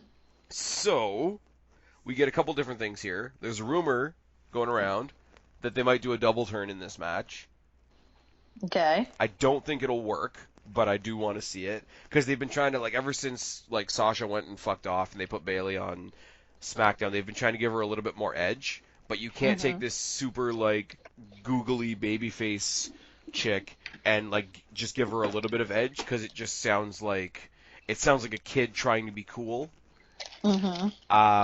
If they turn her full-fledged heel, then you get a different side of the story because then you're not half-assing it. And Alexa Bliss may or may not be good as a face, but I mean, people said the same thing about a year ago about The Miz, and I like The Miz as a face, so it's something I'd like to see. Also, you have this dynamic where she's sort of stringing Nikki Cross along at the moment as a friend, and everybody's like, oh, well, she's doing what she did to Mickey James, she's doing what she did to Nia Jax, she's going to turn on Nikki Cross eventually. I would love to see them, if that is the case, I would love to see them do it the other way, where she thinks she's getting it over on Nikki Cross, but Nikki Cross has been wise to it all along, and Nikki Cross becomes the agitator, or hanging out with Nikki Cross is such a positive thing that like part of the double turn in the match is Nikki Cross like making her a good person by being her friend, sort of the opposite of the Jericho Owens scenario where they sort of both became heels. I would love to see Mhm. like Nikki Cross is crazy and Bliss is a heel, so by being friends they sort of babyface each other. There's a lot of different ways we could go with this for a match that on the surface doesn't make much sense. And I just hope they don't do the Nikki Cross is Alexa's friend and tries to help her win, costs her the match. Bayley keeps the belt. Alexa turns on Nikki Cross, and we just go from there. because that's Mm-hmm. super generic, and it will be literally every feud she's ever had. Oh well, So that's totally what's gonna happen. I would love to see, honestly, I would love to see Nikki Cross and Alexa Bliss be a team long term. I would love to see them fuck over Bailey on the pay-per-view on Sunday, and then as a repayment to Nikki Cross, Bliss helps her get the belt off Becky Lynch so that they can both be champions. Because they had a tag team title shot, and Bailey cost them that tag team title shot, so they could be double champions in another way. And I think I just booked myself into something I really like that I'm not going to see, and that makes me sad. Yep. Another rumor: we may see the debut of the new Bray Wyatt at Stomping Grounds. They might try to make that the thing that makes this pay-per-view stick out.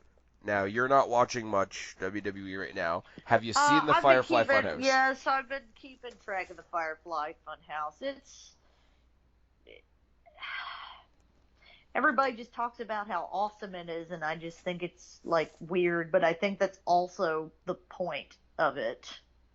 Oh yeah, it's not supposed to be like a happy thing. Like the happiness is sarcastic. Yeah, I know, but it's just not for me. Okay, fair enough. But I Who? also am a person that doesn't like horror creepy movies, which is kind of what it's stemming from. Maybe not horror, Oh but well, they worked with the mask that he's wearing. Like yeah, the creeptastic stuff. yeah, they went to the guy that did the masks for Slipknot, I believe, to do that. And the mask that they actually ended up with, I think I did this in a separate video with Guapo, but like the original artist's drawing of the mask is almost what it actually ended up being, and it looks really cool. I don't know. I mean, they needed to do something with Wyatt. Like literally, the entire old Wyatt family is all spread out all over the place. They've ruined Braun Strowman. Luke Harper wants out. Eric Rowan is stuck with Daniel Bryan. They got to do something new, and it's so beyond bizarre that like what they've done in these pre-taped scenarios can't exist in the ring. Mhm. So that's a little concerning. I kind of want to see him debut against Aleister Black.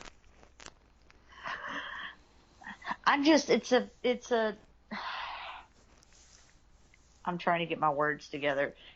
It's a gimmick that to me I have a hard time seeing beyond these little promo snippets that we've been seeing.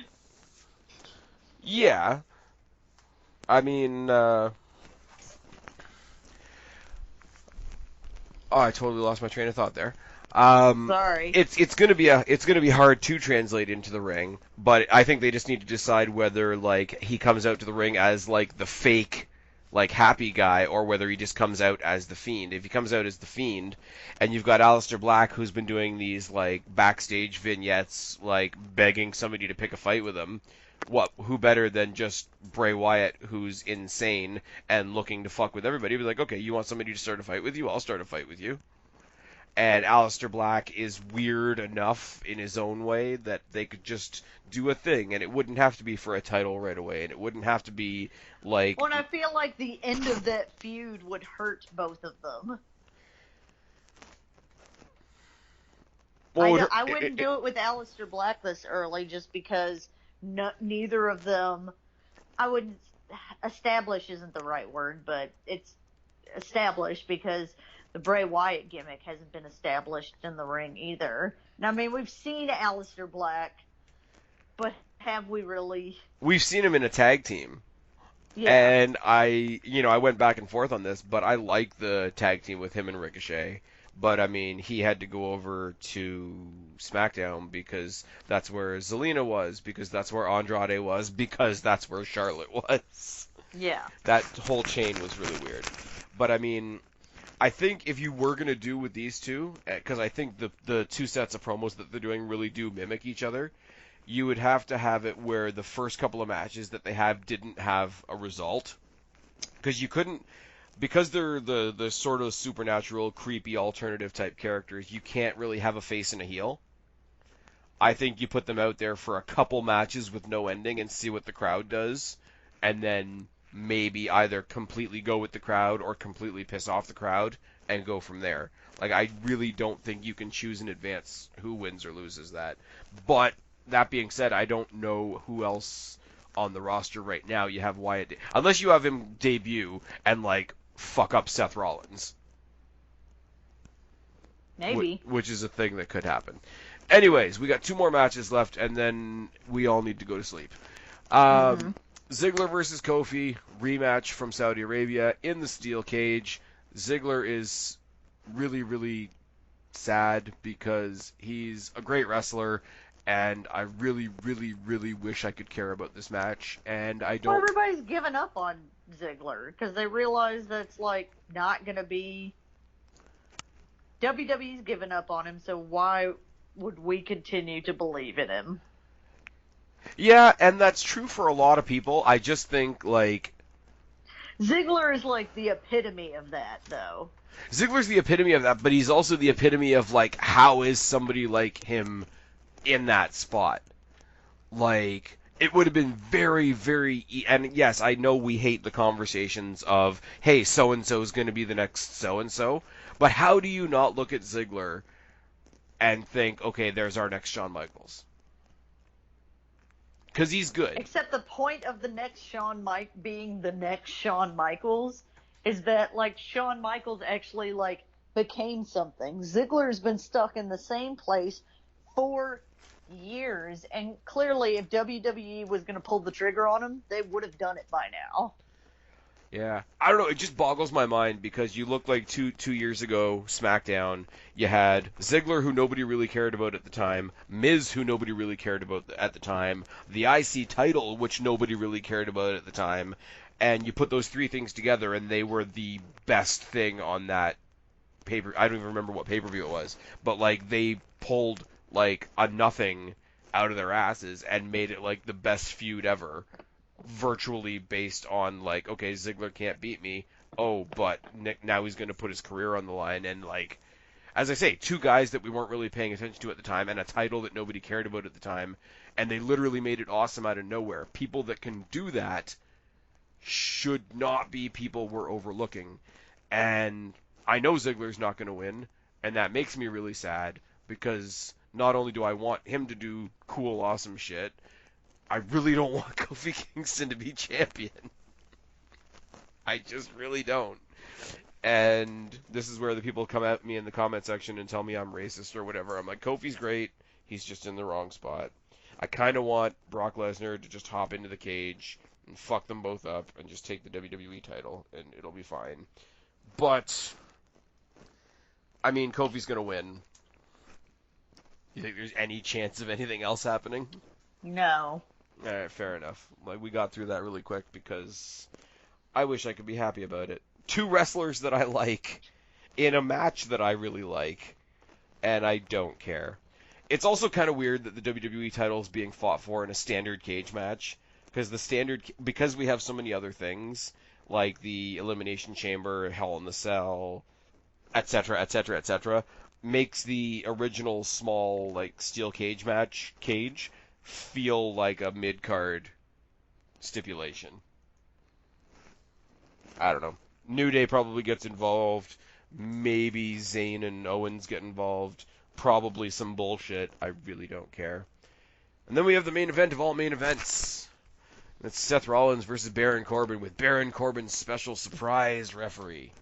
That he still hasn't picked yet, right? That Rollins won't let him pick because Rollins is like fucking raping people with a steel chair if they even consider it. I do like. I don't understand that logic because then wouldn't that make more people want? Wouldn't that make those people want to be like, yes, I will definitely be the special guest referee and fuck Seth Rollins? Yeah, but you can't really do that with a broken spine. I kind of like it only because we all love Rollins as a wrestler. I think that's pretty fair to say. We all know that it's frustrating. He hasn't always been put in the best spots, but he always sort of shines within whatever he's been given. But he also does come off as a wiener quite a bit. I think between Baron Corbin holding this surprise referee, over his head between Brock Lesnar holding the Money in the Bank briefcase over his head, it's bred this like sort of rabid, sort of paranoid version of Seth Rollins, and I think he's pulling it off really well, and he's getting out of that, I'm the fighting champion, I'm here, I'm gonna burn it down. Like, it's getting him out of whatever that is and into something that's like, okay, set a new standard for not to be fucked with. Who do you think the special referee is going to be? A bunch of people are saying Shane McMahon. That I would think be that really would be the dumb. most interesting to me. Really? Yeah. Because Rollins is one of the few people Shane's not really directly fighting with. Because I'm Shane's just fighting. saying, if they're going to do this whole thing with Shane where he eventually becomes WWE champion, then just fucking lean into it. Oh my god, Shane puts himself in the cage match. And And also, he's the only one that, like, Seth can't attack without, like, some huge repercussions. I just had this really bad image of, like, Baron Corbin and Shane McMahon being the two world champions at the end of the night. I just see them, like toasting their belts together. Um, I've said like a lot. You're right. A lot of people have said Shane McMahon. I've said I more so lean the other way to what other people have been saying, and that's Brock Lesnar. Yeah, that's another one. I think it would be. But you know me and Brock Lesnar. Like, the way to make me instantly not care about what is happening is add Brock Lesnar to it. But I think it's good in a sense, and I'm talking about from a storyline perspective. I'm not telling you all of a sudden have to like Brock Lesnar. But like Rollins and Lesnar, especially after Mania, were sort of put on an even keel. Like these are the main eventers of Raw. Baron Corbin, the whole banter of him being in this match is he doesn't belong in a title match. So for Brock Lesnar to laugh at Seth Rollins, what's better than Brock Lesnar beating him for the title is Brock Lesnar being the reason that Baron Corbin, of all people, beat him for the title. And then potentially cashing in on Baron. So it's like two fuck yous in one. Like, it's not ideal, but I could see them doing it, and I don't 100% disagree with it. I don't know. I don't. I just wish I cared more. Yeah. And I don't. Oh, for sure. Absolutely. But I'm literally trying to think. I'm trying to think of like what WWE would think is a good idea, and that's never a good thing. I think out of the two of them, Kofi and Rollins, one of them is going to lose their belt. Probably. But who knows? Because it's that great. I think I said this to you last night when we were originally going to do this. On a show that looks like it's going to be this boring, they're going to do something.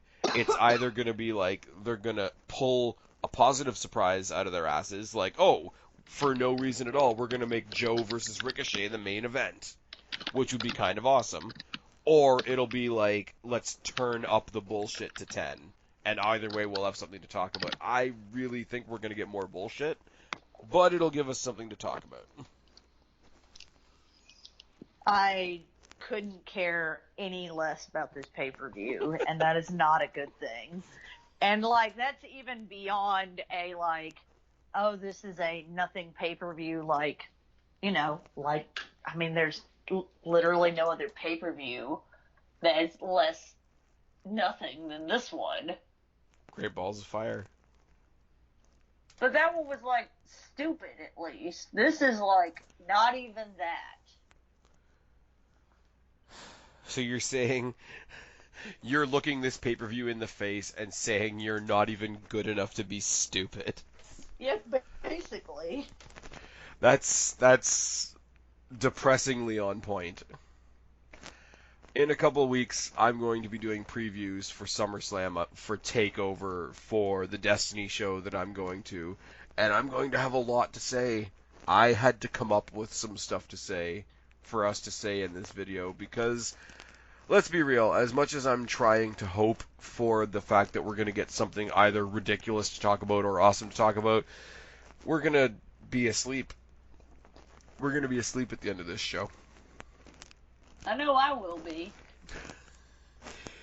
Anyways, I almost hesitate to say this because I'm pretty sure you're still choreographing Ricochet's extracurricular activities. But do you have anything else to say about the show before we take off? Nope. Cool. Tell them where to find you. You can find me on Twitter at Black Cat Feline. I also have an Instagram that I occasionally post to. That's also Black Cat Feline. All right, and you guys know where to find me, or you wouldn't be here. I promise I'm more excited than I sound. It's just really tired in here, and I had a shitty am week. exactly as excited as I sound. Is it bad that this was kind of the highlight of my week? That this was the highlight of the week? Yes, Yeah, trying to get excited for a pay-per-view that we realistically know there's no reason to be excited about. I went on at least a 5-minute analysis on Ricochet's, like, finger banging video that got out. I was trying to figure out a nice way to describe it, but that's what it is. And then you gave up. Yeah. Okay, you know what? I'm calling it a video. You guys know where to find me, or you wouldn't be here. I've been Spaz. She's been Kristen. We are your very, very tired YWC reality check. Subscribe up there. Talk down there. Start a conversation. Keep all these conversations going. Don't be a stranger. I'll talk to each and every last one of you. But for right now, myself and Kristen and the ghost of Guapo are tagging out. Bye, guys. Bye.